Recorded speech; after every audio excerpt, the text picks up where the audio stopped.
ऐसे भाई साहब जब पकड़न लाग जाओ था मैं सारा हरियाणा की पुलिस एक दिन में आ जाएगी। भाई साहब नाश कर दिया, बिना पीछे दिए कोई काम नहीं होने लग रहा है। 7-8 कर्मचारी सस्पेंड है, उन पर मुकदमा दर्ज, फरार है। सस्पेंड नहीं, फरार हैं कि एसआईटी ने बताई है। मैंने कल भी बात करी थी उनसे, भाई गिरफ्तार क्यों नहीं करे, तो उन्होंने बताया है भाई साहब बोले फरार है, हमने नोटिस भेज दिया है। प्रशासन आराम तो सुत्या है भाई साहब, प्रशासन तो पैसे कमाने के लिए है, ये नेता धन कमाने के लिए आए हुए न, जनता का कोई सरोकार नहीं है, किसी का भला करना न कोई मतलब नहीं है। ये तो पैसे कमाने खातर यहाँ आए भाई, धन कमाने लग रहे। मूर्ति बच जाओ मूर्ति बेच दे, और किम बच जाओ वो बेच दे।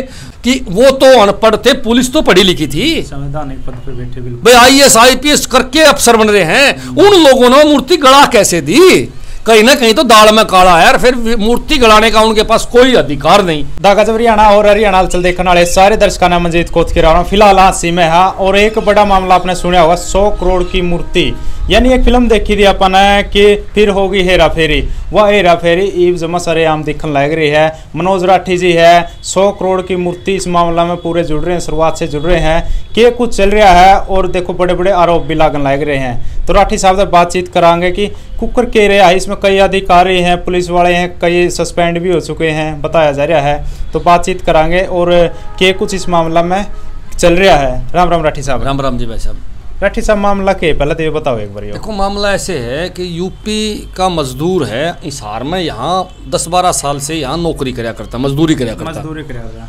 और वो अपने गांव में गया तो उसके गांव में कोई बाबा जी था, वो बोले जी मेरे खेत में मूर्ति लिकड़ रही है। वहाँ को टीले हैं, जिस तरह अपना आसी के अंदर टीला रहा, तो उसका खेत वहाँ लगा था। तो उसने जब वो इक्षार करा था जेसीबी से, तो वहाँ कोई मूर्ति लिकड़ आई। उसने उस मजदूर को दिखा दी भैया मूर्ति लिकड़ आई। वो यहाँ काम कराया करता। तो एक महाराष्ट्र का विवेक पाटिल सुनार है, जो सोना गड़ान का काम करता है, उससे उसकी जान पहचान थी कि उसके घर काम करके आ रहा था वो। तो उसने उसको फ़ोन कर दिया भाई ऐसे ऐसे सोने की मूर्ति लिकड़ आई। वो बोले यहाँ लिया हो इसको। तो वो उसको यहाँ लेके आ गए और यहाँ विवेक जो पाटिल है उसको दिखाई। और उसने उसको जब चेक कराया तो उसमें 79% गोल्ड लिकड़ आया। 79? हाँ, बाकी अष्ट धातु लिकड़ आए उसके अंदर। तो जब उसको मूर्ति को थोड़ा कून काट के, जिसकी वीडियो मैंने दिखाई थी, हालांकि एसपी साहब कहे थे कि भाई ये टटलू गैंग है, सोना अलग रखे हैं। तो इस बात के ऊपर हमने एक वीडियो जारी करी थी। उस वीडियो में वो दिखा था जब सोने की मूर्ति की कून काटते थे, और वहीं वो सुनार था, वहीं वो बबलू था, सारे वहीं बैठे थे। वो सोने की मूर्ति की कून काट के उन्होंने वहाँ चेक करवाई हुआ। और चेक करवाई तो हमने बताया भाई सोने की मूर्ति की काटते हुए की वीडियो दे दी। भाई ये टटलू गैंग नहीं है, ये तो अपने खेत में वो मूर्ति पाई ये लेके आ गए। तो उस समय उसने 79% गोल्ड बता दिया। और फिर उसने उसको बताया 28,000 रुपये भी दे दिए उनको, जो मूर्ति लेके आए थे उनको 28,000 रुपये दिए, इस बात के कि छोटा टुकड़ा जो सोने का काटा था वो सुनार ने बेच दिया। उसका बदला में उनको 28,000 रुपये दे दिए। और उनको बताया कि मेरे पास मोटे रुपए का जुगाड़ नहीं है, मैं इसको बेचने का प्रबंध करूं, आप घर चले जाओ 1-2 दिन। वो लड़का जो हांसी कृष्णा कॉलोनी में रहा करता, तो वो अपने उन साथियों को लेके, और जब हांसी पहुंचा, हांसी बस स्टैंड में पहुंचा, तो हांसी CIA 2 ने उसको उठा लिया। और 100% जो हमने पता चला, उस विवेक पाटिल ने ही CIA 2 तो सेटिंग कर ली कि भाई इनको उठाओ, इनका जूत मारो, और ये सोना अपा आधा आधा बेच के खा लेंगे। ये बात सिद्ध होने लग रही है जब CIA 2 ने उसको उठाया।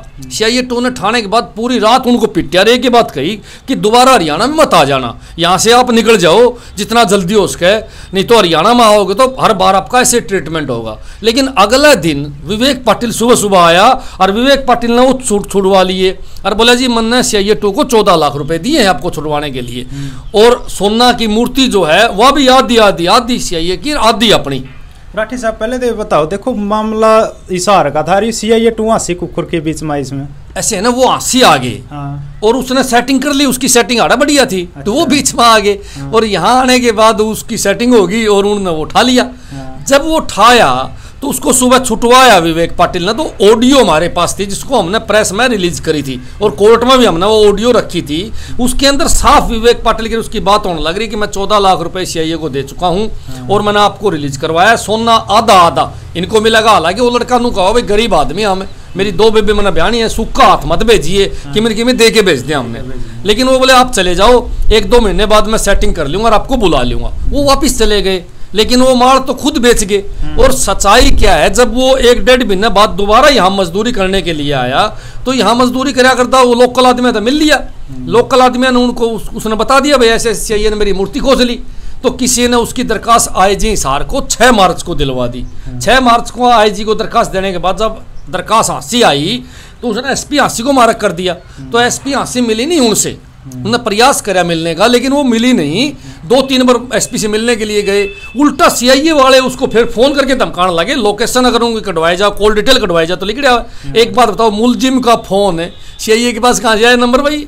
और फिर उनने वो धमकाने लगे कि यहाँ से भाग जाओ, चक्कर में मत पड़ो, कुछ भी कोनी हुआ है, जो सौदा था वो खत्म हो लिया।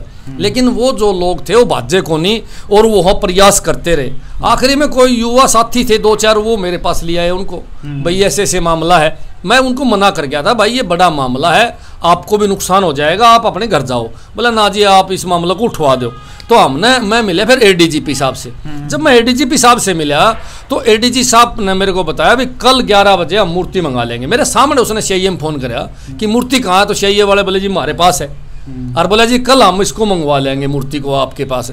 लेकिन मजे की बात ये रही, जब हम अगले दिन 11 बजे गए, सीआईए एडी साहब ने बुलाए तो वो मूर्ति वहाँ नहीं पाई, वो लेके नहीं आए। तो एडीजी साहब को जब शक होया तो वो खुद हंसी आ गए और उसने आके यहाँ देखी और एक डीएसपी की ड्यूटी लगा दी, राज सिंह डीएसपी की। जब उसकी ड्यूटी लगाई तो उसने सारा दिन इंक्वायरी करी, उसको पता चल गया चोर कौन है। रात में जब वो मुकदमा दर्ज करने लगा जिसमें बड़े बड़े अधिकारी भी शामिल थे तो एसपी का और डीएसपी का बाज गया जूत।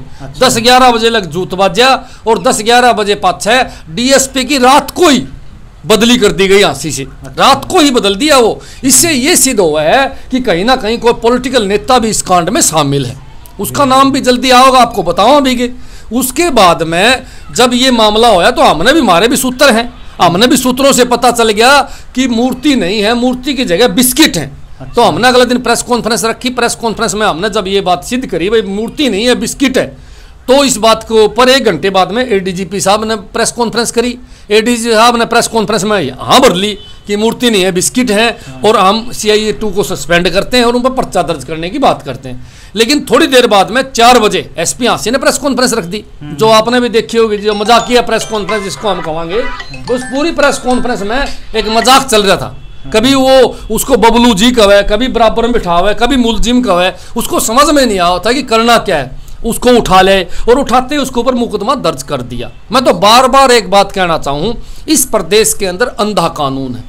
इस प्रदेश के अंदर 2 कानून हैं, एक नेताओं और एक अधिकारियों के लिए, एक आम आदमियों के लिए। निर्दोष लोगों को जेल में भेजा जाता है। सरेआम ये बात देखने में आई है, जब निर्दोष आदमी जेल में जाएगा तो क्या करेगा भाई, अपराधी तो बनाएगा ही वो। 50% मुकदमे झूठे लगाए जाते हैं। मैं बार बार कहता हूं ये बात। और सीआईए दुरुपयोग हो सीआईए का। साफ बात है कि नेता के ऊपर अगर मुकदमा दर्ज हो गया, किसी बड़े अधिकारी पर दर्ज हो गया, तो प्रशासन ये कहता मिलेगा जी जांच चल रही है, जांच चल रही है, और उसमें पता नहीं कितने दिन लग जाए। और आम आदमी पे पर्चा दर्ज हो गया, भाई आम आदमी ने ठाके पहले ले आएंगे और पर्चा बाद में दर्ज होगा। जैसे बबलू वाला केस में होया, बबलू को जब गिरफ्तार कराया पर्चा दर्ज नहीं था, उसको पकड़ के ले आए, प्रेस कॉन्फ्रेंस में बिठाया और उसके बाद में उसको पर्चा दर्ज होया और वो जेल भेज दिया। और उससे बड़ी बात है, जब सीआईए में पर्चा दर्ज होया, आज भी हम पूछते हैं तो एक ही बात कहा कि एसआईटी जांच करने लग रही है। उसका उदाहरण एक तो बबलू हो गया, एक मैं उदाहरण दूं संदीप सिंह, मंत्री है संदीप सिंह सरकार का, उस पर पर्चा दर्ज हो रहा, गिरफ्तार होया आज तक वो। आज पूछ लो जाके आप, खट्टर साहब ने, किसी मंत्री ने पूछ लो, एक ही बात कहोगे जांच चल रही है। और मेरे समझ में नहीं आवा है, किसी अधिकारी या नेता पर्चा दर्ज हो तो सालों तक जांच चल जा, और किसी आम आदमी पर्चा दर्ज हो जा तो उसने जेल में से झूठा ही क्यों ना हो। आज इस प्रदेश और देश के अंदर मैं एक बात जरूर कहना चाहूंगा, पुलिस की तानाशाही चल रही है, बीजेपी सरकार की तानाशाही चल रही है, फर्जी मुकदमे दर्ज करे जाते हैं। मुकदमा दर्ज करने से पहले वो लोग सोचते नहीं भाई ये आदमी निर्दोष है कि दोषी है। मैं तो कहूंगी मुकदमा दर्ज करने से पहले पुलिस ने जांच करनी चाहिए कि आदमी निर्दोष तो नहीं है। निर्दोष को सजा देना सबसे बड़ा गुनाह है। आज अपराधियों को अगर किसी ने बढ़ाया तो हरियाणा पुलिस ने बढ़ाया बेगुनाह लोगों पर मुकदमे दर्ज करके। अब वो लड़का अंदर डाल दिया।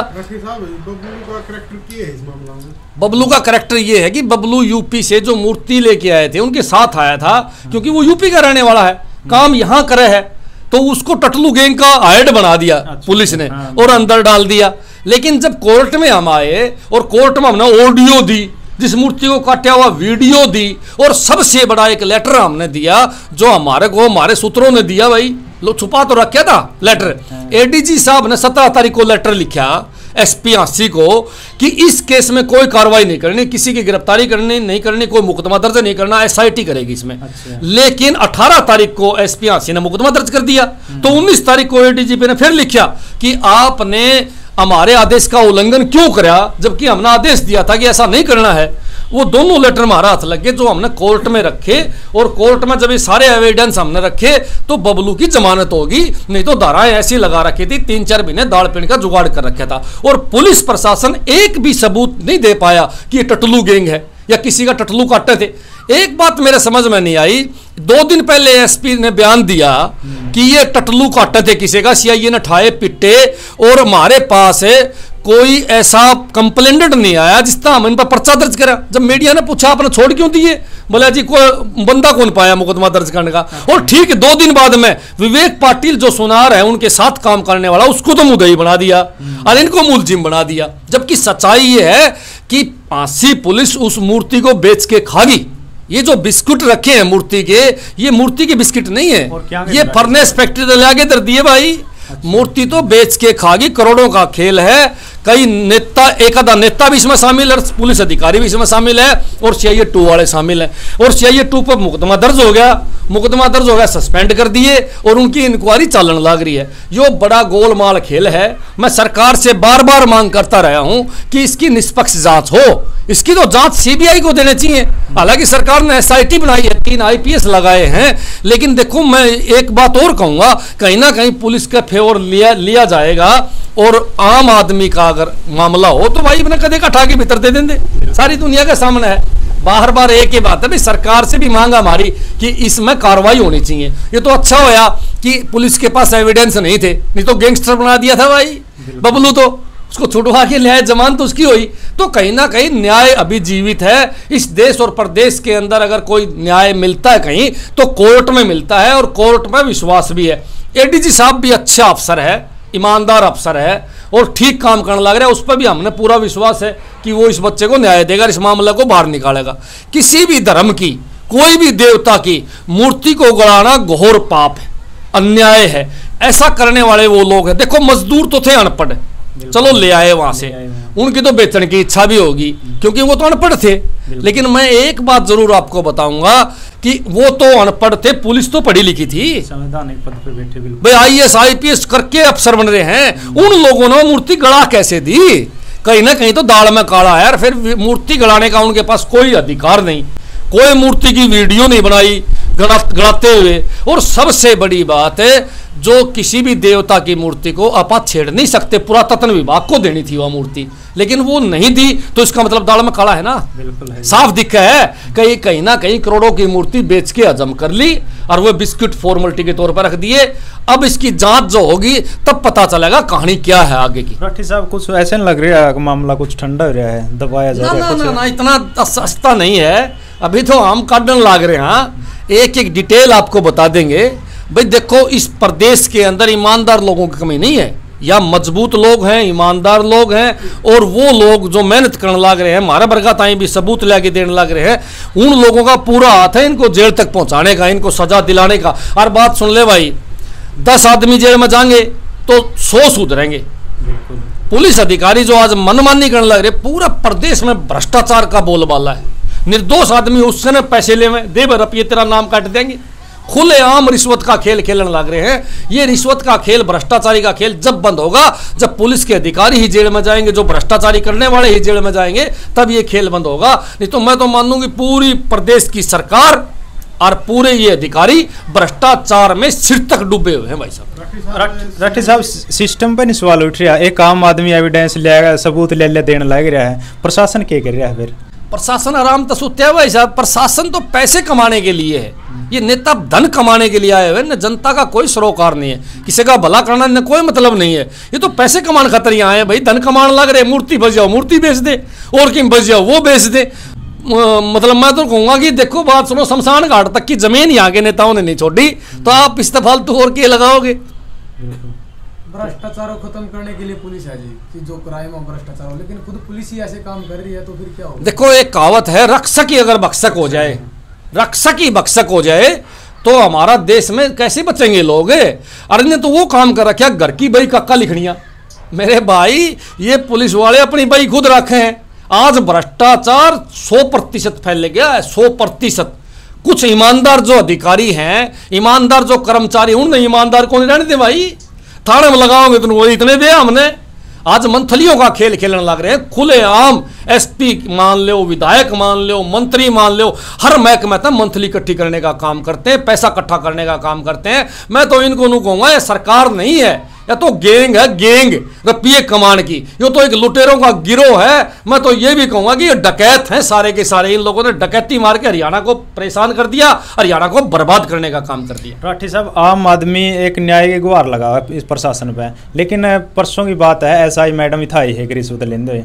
देखो प्रशासन पे बड़ा सवाल उठा है। ऐसे भाई साहब जब पकड़न लाग जाओ था मैं, सारा हरियाणा की पुलिस एक दिन में थे आ जाएगी। आज अब बात सुन ले, पुलिस नहीं थे, तहसीलदार थे आ जाएंगे। अरे कोई बिना रुपये लिए, बिना बैरी का हाथ कलम टेके नहीं। नगर निगम, नगर पालिकाओं में देख लो कितना बड़ा भ्रष्टाचार है भाई साहब, नाश कर दिया। बिना पैसे दिए कोई काम नहीं होने लग रहा है। मैं तो एक बात की सलाह देता रहूं खट्टर साहब को, खट्टर साहब सख्ताई कर दे, तारे जो मंत्री हैं पंचरों ने जेल में दे दे, सौदा सीधा हो जाएगा। एक बात बताओ, पंजाब में सरकार बनी, सरकार बनते ही वहां का एक मंत्री सिंगला साहब, जिसने एक ठेकेदार से 1% रिश्वत मांगी थी, मांगते ही उसको जेल में दे दिया 3 महीने दाड़ पे। भाई साहब वहां का भी तो सीएम है, उसने बड़ा फैसला लिया, पार्टी से बाहर कर दिया। एक विधायक जो अभी 2 महीने पहले जिसने एक ठेकेदार से 4 लाख रुपए लेने का काम किया, वो विधायक ठोक दिया भाई साहब भीतर। अरे 2-3 एसपी उनने भीतर ठोक दिया, एक आईजी भीतर ठोक दिया, और मैं कहना चाहूंगा कई डीएसपी भीतर ठोक दिए, कई अधिकारी भीतर ठोक दिए। भाई साहब आज क्राइम कंट्रोल हो गया, आज भ्रष्टाचार 50% वहां अपने पंजाब के अंदर कंट्रोल हो गया। जो कांग्रेस के समय, बीजेपी के समय 100% था, आज उसको कंट्रोल करने का काम कराया। मैं तो कहूंगा 5 साल के अंदर पंजाब में राम राज आ जाएगा। अगर हरियाणा के अंदर भी आम आदमी पार्टी की सरकार बनेगी तो प्रायोरिटी पर इस भ्रष्टाचार को खत्म कराया जाएगा। ये हम वायदा करते हैं आपसे कि 0% भ्रष्टाचार हम लेके आएंगे। किस प्रकार 0% की टॉलरेंस की नीति जो बीजेपी कहने लग रही है, इनको तो अर्थ का ही नहीं पता, वो हम लेके आवाएंगे। किस प्रकार खत्म कराया जाए मेरे भाई, ये अनपढ़ सौदा हमने पता तो है नहीं। अरे हमारा मुख्यमंत्री देखो आप है, IAS रिटायर्ड है, IAS छोड़ के मुख्यमंत्री बना है, और इन होर ले नू ही नहीं मेरा डिग्री है कि नहीं है, कदे नु कदे मैट्रिक पास हाँ बैरी के हाड, कदे नु कदे ना BA पास कर रखी है, ना स्कूल का ठिकाना ना कॉलेज का ठिकाना। अनपढ़ सौदा बैठे, अनपढ़ सौदा जहां बैठेगा वहां प्रदेश का नाश ही नाश होगा। 8 कर्मचारी सस्पेंड है, उन पर मुकदमा दर्ज है, फरार है, सस्पेंड नहीं फरार है, फरार हैं कि SIT ने बताई है। मैंने कल भी बात करी थी उनसे, भाई गिरफ्तार क्यों नहीं करे, तो उन्होंने बताया है भाई साहब बोले फरार है, हमने नोटिस भेज दिया है, उनके दफ्तर में लगा दिया है नोटिस, उनके घर नोटिस चिपका दिया है, और हमने टीम बना ली गिरफ्तार करने के लिए। हम जल्द ही उनको गिरफ्तार कर लेंगे। गिरफ्तार होकर जेल में नहीं जाओगे इतना भैया बात सुन ले, ये तो ऐसे चलता रहो। किमित मैं मानूं कि इस प्रकार अगर कार्रवाई होगी तो काफी भ्रष्टाचार पर कंट्रोल हो भी होगा। अब ये केस किसके पास है जी, इस मूर्तिकांड वाला? मूर्तिकांड का केस SIT के पास है, जो प्रदेश सरकार ने SIT बनाई है। ADGP श्रीकांत यादव जी के नेतृत्व में 3 IPS लगाए इसमें, वो जांच करने लग रहे हैं। अब देखो जांच में अकेली करके हम तो बार बार कहा कि इस केस CBI को देना चाहिए, बहुत बड़ा मामला है, किसी की भावना इसके साथ जुड़े हुए। हमने तो पता चला है कि जैन समाज की मूर्ति है, जैन समाज में काफ़ी रोष है कि भाई उनके समाज की 2 से 5 हज़ार साल पुरानी मूर्ति कैसे पिघला दी। कहीं ना कहीं किसी सवाल का जवाब तो दो, लेकिन सरकार और ये जो अधिकारी हैं इस सवाल का जवाब नहीं दे पाते। ये तो बात को गोलमोल करने का प्रयास कर रहा है। राठी साहब एक वो मजदूर था और एक वो बाबा जी, अब कहाँ वो? देखो बाबा जी तो अपने घर है, वो तो पुलिस पे लुकता फिरे है, और जो मजदूर थे बबलू उसकी हमने बेल करवा दी कोर्ट से, वो 80 में है। उसका प्रयास यही है कि यहाँ दूध का दूध और पानी का पानी। और मैं तो कहूँ बार बार, वो तो मजदूर था, उसकी तो 2 बेबे हैं जो बेहद गरीब है, वो शादी मान रखी थी, उनका ब्याह मान रखा था, और उनका ब्याह के बीच में यह बीमारी खड़ी कर दी। मन तो डर इस बात का कदे ब्याह रिश्ता है ना टूट गया हो, क्योंकि जब उस लड़के को यूपी में भी लेके गए, यूपी में उसने दिखाई भी इस जगह पे मूर्ति निकली थी, वो जगह भी दिखा दी, सारी बात होगी। तो इसमें कहीं ना कहीं भाई बात सुन लो, एक बात जमा क्लियर दिखे कि सरकार में भी दाल में काला है, सरकार भी कहीं ना कहीं, देखो सरकार के बगैर, सीएम के बगैर एक डीएसपी की रात में बदली करना कौन कर सके भाई? तो कहीं ना कहीं दाल में खाना है। राठी साहब आपने लगा है कोई एरिया, इस एरिया कोई एमएलए मंत्री शामिल हो इसके है? बिल्कुल है, कमाल है, बिल्कुल हो सकता। मैं तो सबूत के साथ बात करने वाला आदमी, मैं तो सबूत देने लग रहा हूं कि बिना किसी नेता का हाथ, बिना किसी डीएसपी की बदली कैसे हो सकती है, आप बताओ। और वो भी जिसको एडीजी साहब ने लगाया, एडीजीपी साहब ने लगाया, एडीजीपी को छोटा अधिकारी को नहीं हुआ, उसने तो वो लगाया और उसकी बदली होगी, तो इसका मतलब क्या है भाई? कहीं ना कहीं तो कोई पॉलिटिकल आदमी इसमें शामिल है। देखो पर्दाफाश भी कराएंगे, कुछ आउटपुट हमारे पास है, कुछ बड़े अधिकारियों के हमारे पास और भी सिस्टम है, जल्दी हम बतावांगे, आपने अगले एपिसोड में बता देंगे। और बताओ। धन्यवाद राठी, धन्यवाद। तो राठी साहब के विचार लिए हैं और 100 करोड़ का मामला है, बड़ी हेराफेरी है, बड़ा गोलमाल है। तो इसका बारे में जो आगे की अपडेट आवेगी आप लोगों का जरूर शेयर कराएंगे। तब तक के लिए जय हिंद, वंदे मातरम।